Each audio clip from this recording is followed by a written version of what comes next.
ایک روٹی والے کا واقعہ میں نے آپ کو سنانا ہے، اور یہ بڑے ہی مشہور و معروف بزرگ سے منسوب واقعہ ہے۔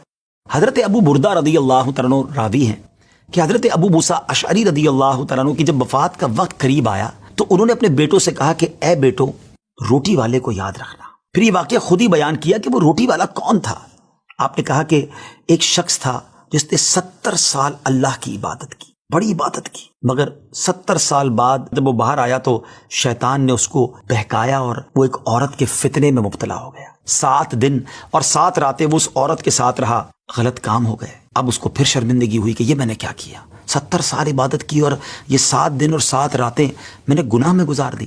بڑا شرمندہ، بڑا نادم، قدم قدم پر سجدے کرتا جاتا، توبہ کرتا جاتا۔ اب چلتے چلتے چلتے ایک مسافر خانے میں پہنچا تو وہاں 12 مسکین لوگ پڑے ہوئے تھے، لیٹے ہوئے تھے۔ اس نے بھی جگہ بنائی اور ان کے درمیان جا کر خود بھی گر کر سو گئے۔ اب رات میں ایک شخص آیا جو ان کو کھانا دیا کرتا تھا، روٹی دیا کرتا تھا۔ ایک ایک کر کے 12 روٹیاں لے کر آیا تو اس کو پتا تھا یہاں 12 مسکین رہتے ہیں۔ ایک ایک کر کے سب کو روٹی دینے لگا۔ وہ شخص جو یہاں آ کر اچانک بیچ میں آ کر لیٹا تھا اس کو بھی وہ مسکین سمجھا اور اس کو بھی روٹی دے دی۔ لیکن ظاہر ہے کہ اگر ترتیب سے روٹی دیتے دیتے آگے آئے تو آخری نمبر والے کو روٹی نہ ملی، کیونکہ یہ تو 13 ہو چکے تھے۔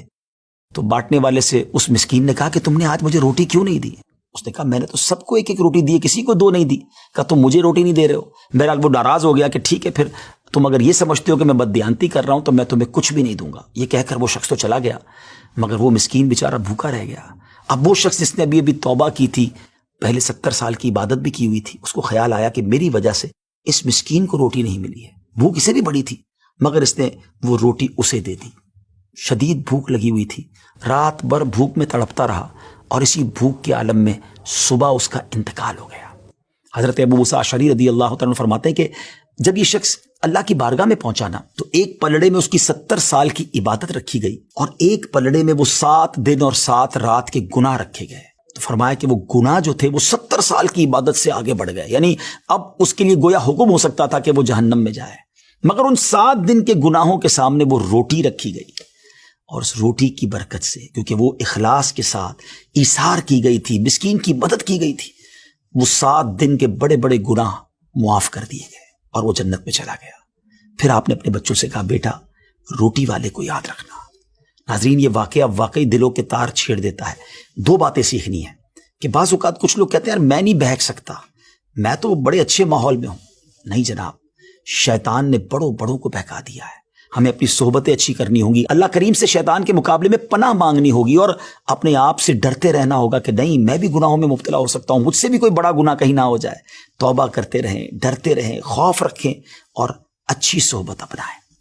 اور دوسری بات، صدقہ جو ہے نا وہ گناہوں کو مٹا دیتا ہے۔ صدقہ اللہ کی بارگاہ میں بڑا پسندیدہ ہے۔ غریبوں کی مدد کرنا یہ اللہ کو بڑا پسند ہے۔ ہمیں بھی چاہیے کہ وقتاً فوقتاً اپنے غریب پڑوسیوں، غریب رشتہ داروں، غریب مسلمانوں کی مدد کرتے رہیں۔ اور دعوت اسلامی کا شعبہ FGRF سبحان اللہ دکھیارے مسلمانوں کی شاندار انداز میں مدد کرتا ہے۔ سیلاب زدگان کی مدد کتنے بڑے پیمانے پر کی گئی اور یہ سارا سال ہی اب کچھ نہ کچھ سلسلہ رہتا ہے، تو آپ بھی FGRF کا ساتھ دیجیے، دکھیارے مسلمانوں کی مدد کیجیے۔ اللہ آپ کے رزق حلال میں برکت عطا فرمائے اور ہم سب کے گناہوں کو معاف فرمائے۔